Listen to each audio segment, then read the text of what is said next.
Hello students, so what I have covered in the last video, that was the diameters I was talking.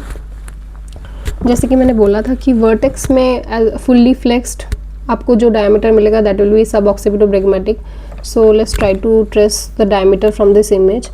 So bregmatic आपको पता है कौन से area को ब्रेगमेटिक हम कहते हैं. तो लेट्स एज्यूम कि दिस एरिया में हमारा एंटीनियर फ्रंटनली है एंड दिस एरिया में हमारा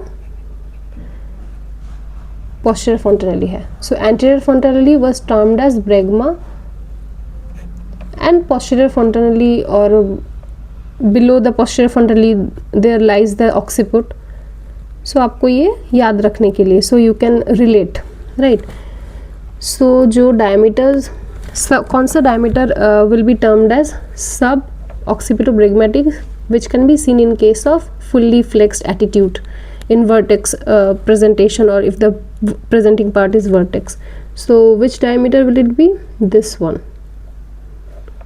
See this one. This one is sub occipitobregmatic. अभी देखो sub occipito मतलब occiput के नीचे, ऑक्सीपुट के नीचे है ये सब ऑक्सीपिटो, क्योंकि occiput will be this area which is posterior through posterior fontanelle. ये ऑक्सीपुट के नीचे आ रहा है so it will be termed as sub occipito. Then bregmatic, bregma को टच कर रहा है so sub occipito bregmatic and the diameter is 9.5 centimeter. Now if the head is deflexed, so which diameter we can see? That is suboccipitofrontal. Now let's try to find out this one. Suboccipitofrontal, as you can say this area is below occiput, so sub मतलब नीचे, सब occipito frontal. और ये कहाँ पे है ना, frontal bone में है, राइट? ये this area is frontal bone ना, आपको नाक दिख रहा है, मुंह दिख रहा है, सो दिस एरिया सामने जो है तो ये फ्रंटल है, so related to frontal bone. तो ऐसे इसको नेम दिया गया है sub occipito frontal. So this diameter और occipito frontal you can say, ये वाला ऑक्सीपिटो फ्रंटल है, ये भी मतलब ऑक्सीपुट मतलब ऑक्सीपुट फिर फ्रंटल बोन से ये है. सो ये दो, इधर ये या फिर ये diameter when the head will be deflexed then you can see, मतलब ये अगर एटीट्यूड रहेगा deflex so then you can see this diameter. So all the diameters I am talking about here will be AP diameters, that is anterior posterior diameter. So don't mix up between the transverse diameter and AP diameter. अभी आप AP diameter के बारे में ही समझ रहे हो. Next one is what? If the presenting part is bro. Bro मतलब कौन सा एरिया मैंने लास्ट वीडियो में बताया था? Which area? Try to remember. Right.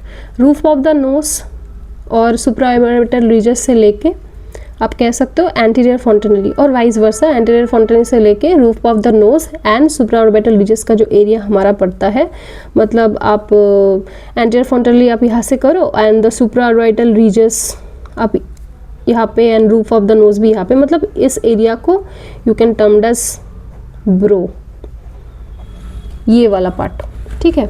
So the presenting part, if the presenting part is brow then what will be the diameters we can see, and the head will be what? Head will be partially extended, मतलब ये flex नहीं होगा, थोड़ा सा extended होगा head. So partially extended होगा तो यहाँ पे diameter कौन सा मिलेगा हमें? Mento vertical, right? So mento vertical होगा तो कौन सा, let's try to find out where the mento vertical diameter is. Right, this area, mento vertical. Mentum means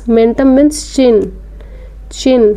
mentum means chin. So mento vertical अभी थोड़ा सा अगर एक्सटेंडेड होगा तो जो फीटल एपी डायमीटर हमें मिलेगा that one is this diameter, mento vertical, and it's the largest diameter, largest among all. In the AP diameter it's also the largest, and in case of if you combine between AP and transverse diameter, the most largest fetal diameter will be what? Mento vertical diameter. So it can be a question.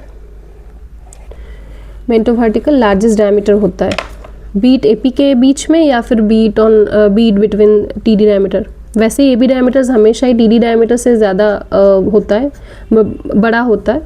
So largest diameter will be what? Mento vertical diameter. Now if the presentation is face मतलब कौन से area को मैं denote करूँगी? This area, क्योंकि face कौन सा area आएगा? रूफ ऑफ द नोज से लेके, if the presenting part is face तो रूफ ऑफ द नोज से लेके ये जो चिन है, रूफ ऑफ द नोज से लेके और सुप्राऑर्बिटल रीजस से लेके ये जो चिन है ये तक जो एरिया आएगा that will be face presenting part, ठीक है. And the diameter will be what, कौन सा डायमीटर हमें मिलेगा जब हम फील करेंगे that the diameter will be submentovertical. Submentovertical कहाँ पे, let's try to find out. Submentovertical is या दिस वन. क्यों सबमेंटो, ये mentum, this area is mentum, so mentum से नीचे, so that's why termed is submento vertical और submento bregmatic. Bregmatic क्यों, क्योंकि एंटेरोफॉन्टनली ब्रेगमा ऑल्सो नोन एज. सो मेंटम के नीचे सबमेंटो ब्रेगमेटिक, ये ब्रेगमेटिक से हम लोग यहाँ पे ड्रॉ करें, so this one submento bregmatic. So in case of cephalic presentation, if the presenting parts are these, so this kinds of the diameters we can see. Now next moving to transverse diameter. Transverse diameters. So to remember this, you need to remember a mnemonic. Miss Tina so pretty. Miss Tina so pretty. So miss से आता है bimastoid diameter. टीना से T for Tina to T for bitemporal diameter, S for super subparietal diameter and pretty that is biparietal diameter. You just need to know the names, and among them you need to know which one is the smallest diameter above, like between or among all, which one is the smallest diameter, that is transverse diameter. So among transverse diameter which one is the smallest, or be it AP diameter or transverse diameter, कोई भी हो, सबसे छोटा fetal diameter will be bimastoid diameter. ठीक है, this one can come as your question कि कौन सा diameter सबसे छोटा है. वो अगर आपको AP diameters के बीच में भी वो बोलते हैं, क्योंकि ट्रांसवर्स वैसे तो bimastoid diameter transverse diameter ही होता है, तो वो ऑप्शंस में दे देंगे. तो कौन सा डायमीटर सबसे छोटा होगा, ऑब्वियसली ट्रांसवर्स डायमीटर, और ट्रांसवर्स डायमीटर में भी कौन सा छोटा है, that is bimastoid diameter. Now next, like get now the new term. Okay, let's get what do I say, molding. ठीक है, let's know about molding. That is, what is molding? The term means, molding means change in shape of head of the baby. ठीक है, moulding का मतलब है अब अगर आपके शेप ऑफ द बेबी में कोई चेंजेस आ रहा है, ठीक है, तो ये चेंजेस ऑफ द, ये क्यों आता है, due to the, it mostly because of the like bones overlapping, और बोन्स अगर बीच में मतलब ओवरलैप कर रहे हैं तभी ये चेंजेस आएंगे. अभी इसके कुछ ग्रेड्स दिए गए हैं, ठीक है, मोल्डिंग में, that is grade 1, grade 2 and grade 3. So among them grade 1, so which we can assume as normal. ये नॉर्मली दिखा जाता है जहाँ पे बोन्स एक दूसरे को टच कर रहे हैं लेकिन ओवरलैप नहीं कर रहे हैं, ठीक है. So grade 1 moulding you can say कि हम मतलब ईच केस ऑफ लेबर में we can see. Next one is grade 2, that is overlapping. There is a like या there is overlapping but it separates easily. मतलब आप देख रहे हो there is evidence of overlapping but ये separate easily कर रहा है. And next one is what ना, grade 3, that is fixed overlapping, so it can't separate. ठीक है, so this kind of this two situations, grade 2, grade 3, grade 1 तो normally we can see, but grade 2, grade 3 where we can see in case of right cephalopelvic disproportion, because cephalopelvic disproportion में we can see that grade 2 or grade 3 type of molding can be present where the bones can overlap. Either the situation 1 that is grade 2 where the bones overlap but separates easily.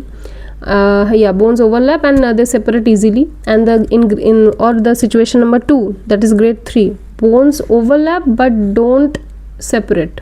ये दोनों situation in case of cephalopelvic disproportion में हम दे सकते हैं, ये normal representation में. Right, now next come to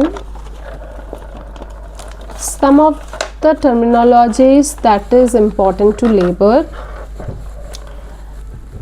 let's know about lie. What is lie? So lie is relationship between long axis of mother and between long axis of fetus. इन दोनों में जो relationship बनता है ये दोनों के long axis में. So I have tried to draw 3 diagrams to make you understand about the situations. So पहले आप देख पा रहे हो ये parallelly है. So आप assume करो ये कि mother का long axis है, जैसे कि मैंने लिखा है long axis of the mother, और ये आप अज्यूम करो कि ये long axis of the foetus है, तो ये पैरेलली कोइंसाइड कर रहे हैं. So what will be this lie? Can I say this is longitudinal लाई, क्योंकि पैरेलली ये कोइंसाइड कर रहा है, राइट.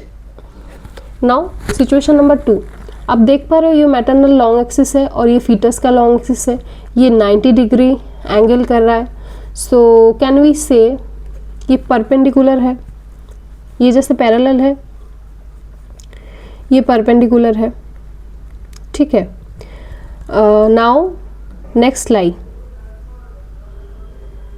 ये कैसे, आप इस लाई को क्या कहोगे? ट्रांसवर्स लाई, राइट. नाउ सिचुएशन नंबर 3, ये मैटरनल एक्सिस देखो सब में कांस्टेंट है एंड फीटस का लाई चेंज हो रहा है. एंड सिचुएशन नंबर 3 में फीटस का लाई देखो आप ऑब्लिक में है, तो इस लाई को what you can say is this lie is termed as oblique lie. Okay. Now next come to the mostly in normal delivery कौन सा लाई मतलब हमें एक्सपेक्टेड होता है, दैट इज लॉन्गिट्यूडिनल लाई, जो नॉर्मल लेबर के लिए फेवरेबल होता है. ट्रांसवर्स लाई में होगा तो we have to go for caesarean section, right. So longitudinal lie is an example of normal lie. Now next moving to presentation. So what is presentation? Presentation will be part of the fetus, you can say, that occupy the lower part of the uterus. So part of the presenting part or part of the fetus, whatever you can say, part of the fetus or presenting part जो occupy करता है, occupies lower part of the uterus. presenting part क्या था? presenting part था कि part of the presentation which directly lies over the internal loss. और यहाँ पे क्या क्या हुआ? फीटस का जो पार्ट है which occupies the lower part of the uterus. तो जैसे कि मैंने देखा, ये मैंने I have tried to draw a fetus जिसका आप हेड देख रहे हो नीचे है and the legs are above. So which presentation is? Head अगर नीचे है तो cephalic presentation. So due to gravity head नीचे आता है, बटक्स ऊपर है, बटक्स ब्रॉड है, नीचे आता है, और ग्रेविटी की वजह से हेड नीचे एंड बटक्स और पैर ऊपर आता है. So cephalic presentation is the most common presentation. Now apart from like any cephalic presentation, apart from cephalic presentation, any kind of presentation will be termed as malpresentation. So this presentation you can recognize this presentation is called what? breech presentation, because ये देखो पैर नीचे आ रहा है, head ऊपर जा रहा है. so breech is the most common malpresentation, most common malpresentation. and this one is transverse lie. यहाँ पे आपको कौन सा presentation आएगा? shoulder presentation. and if there is a shoulder breech को फिर भी आप you can you can opt for normal delivery, but if it's shoulder presentation then you have to, ये तो वैसे ही आपको transverse lie भी है, shoulder presentation भी है, you have to opt for what? cesarean section. ठीक है. अभी इसमें आपको जो ये shoulder presentation है, आपको इधर hand prolapse आएगा, हाथ मतलब नीचे मिलेंगे जब भी आप पीवी करोगे, या फिर आपको cord that is umbilical cord prolapse. Cord prolapse के बारे में हम लोग नेक्स्ट वीडियोस में और भी डिटेल में जानेंगे. एंड ये दोनों आएगा, ठीक है. It's an emergency situation, very important. What do I say? Put a star mark on this. अच्छा, we will read it elaborately in our next videos. Now the next terminology you should know, that is denominator. What is denominator? Denominator is what? I have already discussed in the previous video. Again I am saying this is bony point of reference. Bony point of reference in what? In a presenting part. अभी presenting part कौन सा था? Presenting part, that is part of the presentation that is lies directly over the internal os. So अगर presenting part, if the presenting part vertex होता है, तो what will be the denominator, bony point of prominence का reference क्या होगा, that will B occiput. मैंने ये लिख के, अभी ब्रीच का आप बताओ क्या होगा, अगर ब्रीच अगर प्रेजेंटेशन, ब्रीच तो प्रेजेंटिंग पार्ट नहीं है, that is a presentation. So in case of breech what will be our denominator, हमारा हिप्स ऊपर आ रहा है जब भी हम करेंगे, तो वहाँ पे हिप में हमें कौन सा बोनी पॉइंट ऑफ रेफरेंस मिलेगा, that will B sacrum. Next presenting part, if the presenting part is bro, अगर हम जब पीवी कर रहे हैं तो हम ब्रो मतलब फील कर पा रहे हैं नहीं, तो कौन सा बोनी पॉइंट ऑफ रेफरेंस आएगा, फ्रंटल एमिनेंस और फ्रंटल बोन, यू कैन से फ्रंटल बोन और एमिनेंस। नेक्स्ट फेस, अभी फेस अगर हमारा प्रेजेंटिंग पार्ट आएगा तो कौन सा डिनोमिनेटर या फिर बोनी प्रोमिनेंस ऑफ रेफरेंस आएगा, bony like bony point of reference हमें मिलेगा, दैट इज चिन आएगा ना। हम जब मतलब जब पीवी करेंगे तो कौन सा फील होगा, that is chin. So this is all about the terminologies or like related to labor.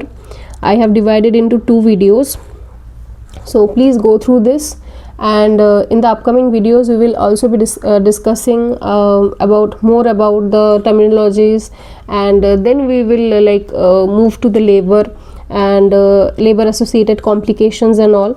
तो उसके लिए please आप मेरा video go through my videos, और if there is any query और sort of confusion you are having, then do let me know in the comments, okay? And I will definitely try to answer all of your confusions and queries.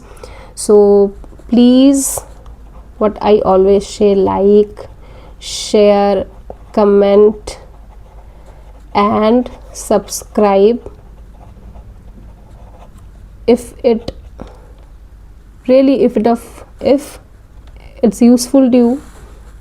It's absolutely will be useful for your study as well, for your exam perspective as well. So I have tried to make it concise, more concise, so you can grab it very much easier, and it can be retained in your memory for long term. So do like, share, subscribe and comment, and thank you. Stay tuned, stay healthy and keep studying. Bye.